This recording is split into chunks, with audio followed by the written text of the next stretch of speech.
네, 모세오경 중에서 신명기는 5번째 책, 마지막 책으로 핵심 주제가 구원의 완성이었습니다. 바로 하나님을 경외하는 신비로 나중예사, 천국용사 그렇게 사라진다 하는 내용입니다. 신명기의 구조는 전반부는 시내산 언약에 대해서, 후반부는 새로운 언약에 대해서 이야기해주고 있습니다. 신명기는 이 신자가 데프리 신자를 쓰면서 레위기가 첫 번째 율법이었다면 신명기는 두 번째 율법으로 등장하게 되는 것이죠. 그래서 내용은 모세의 세 편의 설교를 담고 있습니다. 그래서 내용의 첫 번째 설교는 40년 동안의 민수기를 내용을 회고하면서 모세가 그 과거의 역사를 압축하여서 불순종했던 옛사람의 자아상을 보는 눈을 열어주고 있습니다. 그리고 두 번째 설교는 바로 시내산에서 받았던 십계명을 풀이하는 전수해주는 내용이죠. 그래서 율법에 대한 풀이와 순종의 촉구를 하는 내용입니다. 그리고 세 번째 설교 마지막 결론적인 부분에서는 새로운 언약이 선포됩니다. 이 새로운 언약은 예전에 시내산에서 맺었던 첫 번째 언약과는 완전히 다른 모압 언약인데요. 이 언약이 선포되면서 출애굽기 29장 15절에 의하면 모세가 여기 있는 우리뿐 아니라 앞으로 올 세대, 여기 있지 아니한 미래 세대까지 이 언약에 포함이 된다는 것을 보여주면서 새로운 언약이라는 것을 나타내주고 있습니다. 이 새 언약이라는 단어는 예레미야서 31장 31절에 나와 있는 단어인데요. 이 언약의 줄기는 바로 430년 전에 아브라함과 맺었던 그 언약이었다는 것을 성경은 말하고 있습니다. 그리고 이 언약은 맹세 위에 세워진 언약으로서 히브리서 기자는 맹세의 증표로 예수 그리스도를 우리에게 주셨다. 그렇게 얘기하고 있습니다. 그래서 이 새 언약의 실체가 바로 예수 그리스도라는 것이 신명기가 나타내는 복음입니다. 그리고 신명기의 결론은 하나님을 경외하는 비밀로 우리를 알게 하여서 살게 하겠다 하는 내용이죠. 그래서 이 성경 구절이 너무 작게 보이겠지만 제가 보려고 적은 것입니다. 그래서 신명기의 결론은 하나님을 경외하는 신비로 나중예사 천국용사입니다. 그래서 신명기 4장 10절 말씀 한번 여기 앞부분 생략됐는데요. 다 같이 한번 읽어보시겠습니다. 시작. 내가 그들에게 말을 들려줘 그들이 사랑의 하나님 나를 경외함을 배우며 그 자녀들에게 다시 하리라 하시네. 네, 신명기에서는 하나님을 경외하는 것을 배우게 하는 것이 우리에게 주신 하나님의 인생의 목적이라는 것을 나타내주면서 자녀에게 가르치라 이런 패턴의 이야기를 계속하고 있습니다. 신명기 6장 5절 17절 이어지는 내용에서도 거기서는 이번에는 경외라는 단어 대신에 여호와를 사랑하고 자녀에게 부지런히 가르치라 이렇게 얘기하면서 같은 패턴의 내용을 얘기하고 있는데 경외는 무엇이고 사랑은 무엇인가 했더니 경외라는 단어를 창세기 22장 12절에 보면 이삭을 번제로 드린 사건에서 아브라함에게 나타나신 하나님이 이렇게 말씀하셨죠. 내가 이제야 네가 하나님을 경외하는 줄을 아노라 했습니다. 말은 경외라는 단어를 쓰고 있지만 그 단어의 의미는 순종이었다는 것을 보여주고 있습니다. 그리고 요한복음에서 예수님께서는 나의 계명을 가지고 지키는 자라야 나를 사랑하는 자다 이렇게 말씀하셨습니다. 사랑하는 것이 순종이구나 라는 것을 또한 나타내주고 있는 것이죠. 그래서 성경에서는 경외 그리고 사랑, 순종 이 세 단어를 같은 의미로 사용하고 있다는 것을 우리는 알 수가 있게 되는 것입니다. 이렇게 하나님께서 우리에게 인생의 목적이 하나님을 경외하고 사랑하고 순종하는 거라는 것을 신명기를 통해서 가르쳐주고 계시는데 이렇게 하나님이 우리의 창조의 목적을 여기다가 두셨다는 것을 우리에게 보여주는 것이죠. 그래서 인생의 목적은 창조의 목적과 동일합니다. 그래서 창조의 목적이 순종으로 귀결되고 있다는 것을 신명기가 나타내주고 있습니다. 그러면서 신명기 10장에 가서는 하나님께서 이렇게 하나님을 사랑하고 경외하는 것이 하나님의 요구라고 기록하고 있습니다. 그런데 목사님께서 말씀해 주셨죠. 그러면 하나님은 좋으시겠네요. 우리가 사랑하고 경외하고 순종하니까. 그러면 나는 뭡니까? 나는 왜 그렇게 해야 합니까? 라고 질문할 수 있는 것이죠. 그래서 우리는 그럼 왜 이런 하나님의 응답해야 합니까? 라고 질문했을 때 하나님이 우리의 이 질문에 너무나 금방 다음 절에 대답을 적어놓고 계셨다는 것이죠. 오늘 너의 행복을 위해서 그렇게 항해할 것이 아니냐라고 기록하고 있습니다. 그래서 전도서에서는 하나님을 경외하는 것이 사람의 본분이라고 이야기해주고 있습니다. 이러한 것들을 총망라해서 볼 때에 우리가 하나님의 요구에 순종하며 하나님을 경외하고 사랑하는 것은 우리의 행복을 가져다주는 창조의 목적에 합당한 삶이라는 것을 알게 합니다. 그런데 문제는 여기서 우리가 그렇게 할 수 없는 존재라는 데 문제가 있습니다. 하나님을 사랑하고 싶지만 사랑이 안 됩니다. 순종을 하고 싶은데 순종이 안 되는 것이죠. 순종을 하고 싶지도 않는 게 아니라 순종을 하고 싶으면 싶을수록 순종이 안 되는 나 자신 때문에 너무나 힘들어지죠. 그런데 이것에 대해서 우리는 무엇이 필요합니까?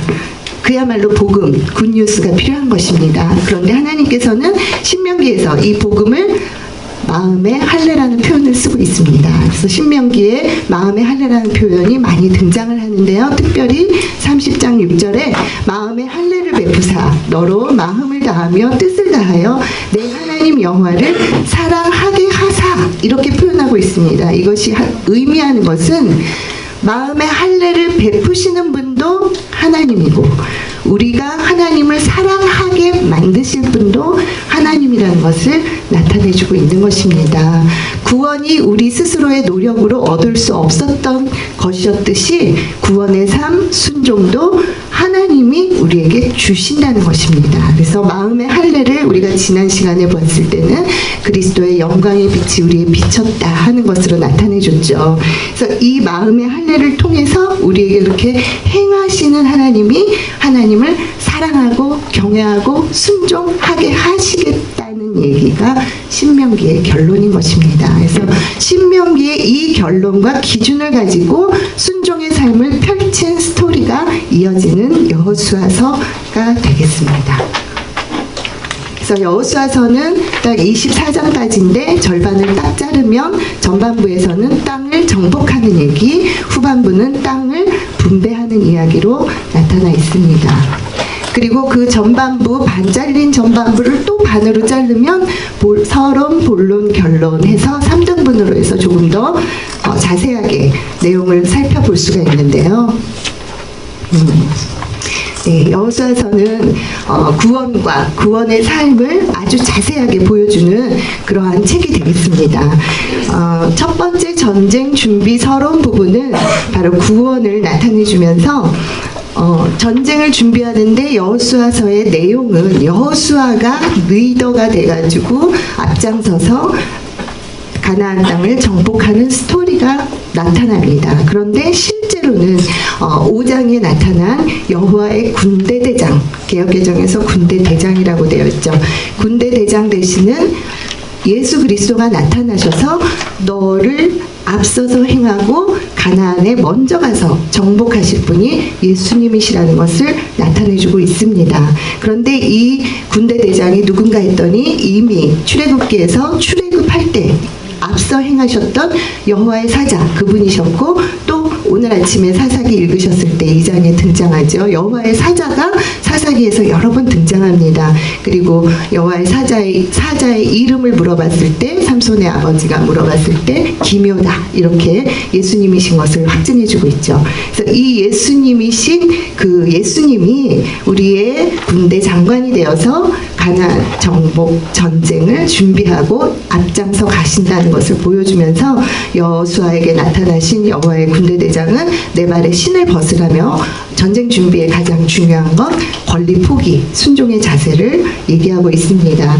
그래서 여호수아서의 구원은 믿음이 뚫고 들어와서 나를 구원하는 정복적인 구원을 상징하고 있습니다.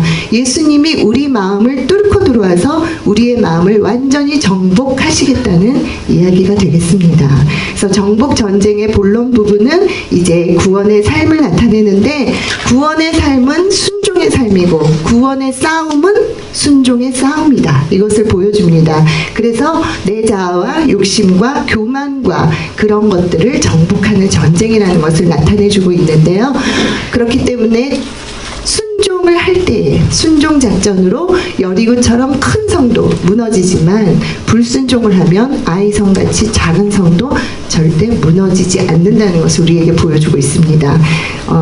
그 무너지지 않은 아이성 사건 때에 아간의 범죄가 등장하죠. 그래서 이것을 목사님이 이제 우리가 기억하기 좋게 개념 정리로 나 아자에다가 사이 간자를 써서 내 욕심에 갇힌 자아, 그것이 죽어지지 않을 때 악을 골짜기로 가지 않으면 결단코 아이성같이 작은 문제도 작은 순종도 해낼 수 없다는 것을 나타내주고 있습니다. 그런데 우리 대신 이미 악을 골짜기로 가시고 죽으신 예수 그리스도가 호세아서에 의하면 2장 15절에 16절에 소망의 문이 되셨다고 합니다. 그래서 우리는 이 소망의 문으로 들어가서 예수 그리스도와 함께 구원의 삶, 순종의 삶을 살 수 있게 되는 것이죠. 그리고 이제 땅 분배가 결론적인 내용이 나옵니다. 바로 이렇게 구원의 싸움을 통해서 순종으로 승리를 하게 되면 우리에게 열매가 주어집니다. 그 열매가 바로 땅으로 표현되고 있습니다. 땅은 바로 그 참 안식의 예표가 되는 것입니다. 그래서 이스라엘 백성이 가나안 정복을 마친 후에 사방에 안식을 주셨다, 이렇게 성경에서 예표하고 있습니다. 그래서 이 안식, 이 땅 분배는 예수 그리스도가 이제 다시 오실 거고, 그렇게 오시면 우리에게 실제로 도래할 그 천국, 참 안식의 예표가 되는 것입니다. 그리고 이 땅 분배에는 두 가지 특징이 있는데요. 이제 교재에 중요하게 나와 있습니다. 바로 유다 지파 갈렙에게 헤브론 땅을 차지하게 한 사건입니다. 유다 지파의 계보를 통해서 오실 아담의 후손, 그 여자의 후손으로 오실 그 분의 그리스도라고 예수 목사님이 하시는데요. 그 씨로 오실 그리스도를 나타내는 그 유다 지파이고, 그리고 헤브론 지역에서 그 메시아가 탄생할 것을 예표하고 있습니다. 그래서 정말 이 땅 분배조차도 예수 그리스도가 오실 길을 예비하고 있다는 것이 너무나 은혜가 됩니다. 그래서 예수님이 이제 승천하실 때 내 아버지 집에 너희가 거할 곳이 많다, 너희가 거할 처소를 내가 마련하러 간다는 그 말씀이 여기서도 확증이 되고 있습니다. 그리고 레위 지파는 땅을 분배받지 못했습니다. 않았습니다. 하나님께서는 48개 성읍에 이제 흩어져 살면서 하나님의 말씀을 맡은 자로 가르치는 사명을 다해라. 그리고 하나님께서 그들의 기업이 되어 주시겠다고 약속하셨습니다. 이것은 오늘날 성도들에게 맡겨주신 사명과 아주 일치하는 사명인 것이죠. 그래서 예수님께서는 복음서에서 안식일의 주인은 나다, 이렇게 말씀하셨죠. 그래서 예수 그리스도 안에서 정말 예수 그리스도가 우리 안에서 주인으로 살아주실 때 우리 안에 참 안식이 임한다는 것을 알 수 있습니다. 그래서 저와 여러분이 정말 예통 11기에 이런 목사님의 탁월한 강의와 또 우리가 말씀 읽기, 실질적인 말씀 읽기를 통해서 예수님이 우리를 완전히 정복하셔서, 그래서 우리가 순종의 참 안식을 이 땅에서 누리는 저와 여러분이 됐으면 좋겠습니다. 감사합니다. 이제 날씨가 이렇게 꾸물꾸물하면 참 성경 읽기 좋고, 그러나 또 졸리기도 하고 그리고 굉장히 차분해집니다, 사람이. 그죠? 근데 우리가 이제 좀 이따가 구호할 때 정신이 바짝 나셨으면 좋겠어요. 네, 이게 지금 리뷰를 시작했는데 벌써 이렇게 주무시는 분들이 계시면 안 되거든요. 네, 그럼 주제 말씀 우리 다 같이 좀 큰 소리로 선포하는 마음으로 읽어보겠습니다. 시작. 하나님의 약속은 얼마든지 그리스도 안에서 예가하니 그것은 뜻으로 하나님의 영광을 누리게 됩니다. 아멘. 그렇습니다. 한 분이신 그리스도께 그리스도인들이 그분을 통해 예스 순종하는 것이 아멘입니다. 예통은 예수 통치로 예스 아멘 하는 삶이고요. 90일 동안 성경이 구속사로 관통됩니다. 그리고 나중 예사 천국 용사가 더해집니다.